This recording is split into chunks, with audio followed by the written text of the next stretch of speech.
gifts for young gamers. And you mentioned that you've got a young daughter, so what would you get for her? I did totally get for her Mermaid Adventures, the RPG.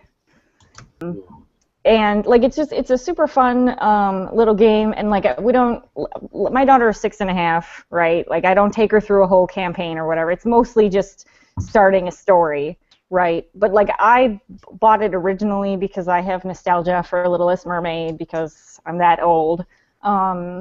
But like you have like sharks in there and like eels and all sorts of super fun characters. And like you have like there's I forget which character it is, but there's like a disabled mermaid or something, and so it's really cool. It's super inclusive. Nice. Yes, I've also played the Mermaid Adventures. My son forced me to back the Kickstarter as soon as he saw the picture of the shark folk. Of course he did. What about you, Ben? I'm gonna go with Hero Kids. My kids are 9 and 11. Recently, just turned 9.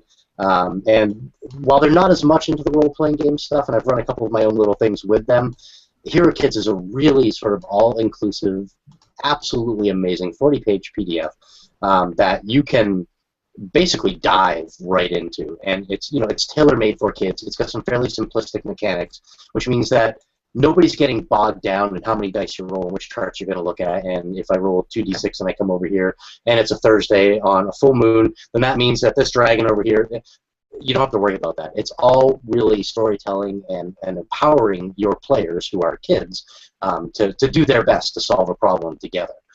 Which, playing with siblings is not always easy, but it tends to work in the system. So that's what I'm going with. Ralph Moss's recommendation was King of Tokyo.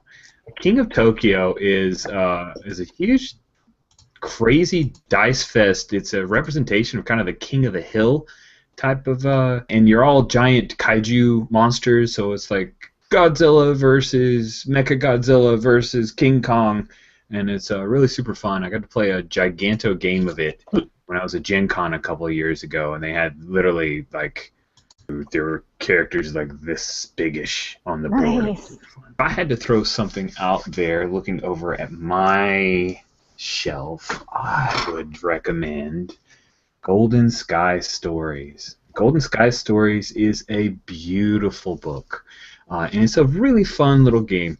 It's a super simple RPG where it's based around each of the characters being effectively like talking animal people. They go and help each other and help regular stupid humans like us.